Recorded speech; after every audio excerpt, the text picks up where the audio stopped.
right now that you know exactly what your role is going to be as a corner? Very comfortable. You know, it's first day out, but you know we've been doing this since last year. So to me, just going through the basics again, and you know, as you graduate and like get further into it, you become better at it. You know, you understand it more, and I understand like where everything's going to be on the field. So it's just more confidence for me now.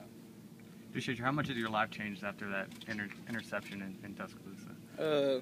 For other people, it's changed a lot. You know, they say they always remember that play, remember what I did. But for me, it's still the same thing. I got to come here, I got to work hard, and I got to keep making plays like that if I want to go somewhere. What's your assessment of the first day and pads for the spring?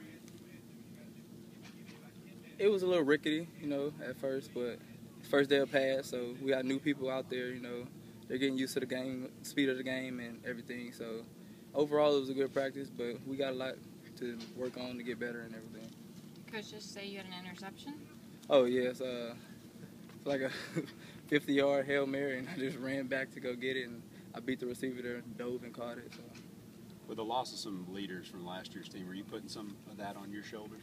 Well, I've never been the vocal type to just stand out and just yell, do this, let's go. But noticing that we've lost those players, you know, I try to step up and I try to tell people, let's go, let's do better, let's work harder, and like, you know, being older and more mature. So like, I'm not getting as tired as those other players because like I'm used to this and like I've worked hard in conditioning to get where I'm at, and now it's just like I have to be a leader. Like, who's going to lead out there? So. When Coach Snyder tells us that he expects the secondary to be the strength of the defense, how much do y'all take it upon your shoulders to live up to that? Well, we're the only ones that only has one new addition, so everyone in the secondary has played already. So we have to be leaders, basically. Everyone in the linebacking core, they're new, and we got D lineman that's new, first time playing, just coming out of high school playing, and so as a secondary, we got to step it up. And last year, we wasn't as good as we could have been, so we got to step it up. You know, people are looking at us. What have you seen from Devontae Harris in his ongoing development? Devontae is very confident, and I'm not concerned when he's on the other side of the field. And like, I don't think he's concerned about me on the other side of the field. So, like, we trust each other, and we have to. So he's going to be a good player. You like to break practice in the spring for a week, got spring break off, and then you come back to finish it up? Last spring break, I took the week off when we had the week, so I'm not going to take the whole week off. When I came back, I died. You know, you got to work. So, like, if you want to be good, you got to work. How do you see Floyd shaping up at safety? Floyd Raven, he's really starting to understand the defense. So, as we progress, he'll get better and he'll understand it more. And, like, he'll understand where he needs to help us out and where we can help him out and how to disguise more and where he could be on the field to help make plays. So he'll get better at it.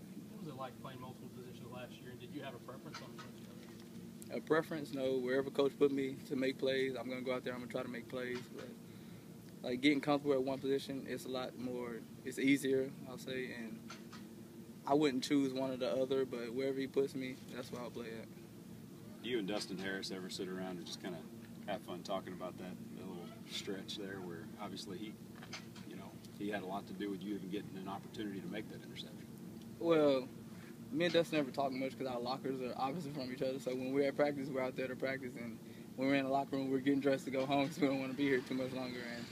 But I think if we sat down and talk, you know, it'd be a good conversation of who really did what, talking about it. But Dustin, he's a good guy. What have you seen from some of the receivers so far? We got some receivers with good speed. You know, Jaquay, you know, he has good speed. Darrell has good speed. All of our receivers have good speed. Like, I'm starting to work with Mike Evans more, so I can work with bigger receivers because we're going to play bigger receivers. I've noticed that playing in the SEC, and I'm trying to get used to that. And overall, you know, we have a good receiving core. We've always had a good receiving core. What's the key to going up against a big receiver like Mike Evans? Getting physical. If you don't get your hands on them, and they get in front of you, you know, they use their body to block you away from the ball, and they can jump high and get the ball when it's in the air. So you got to get physical with them.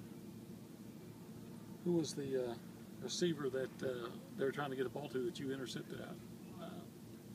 I'm not sure. I'm practicing. I think, was it Kendrick? He was number 7. I know that. That's all I remember. Still figuring out who's who, huh? Yes. All right. Really good. Thank you.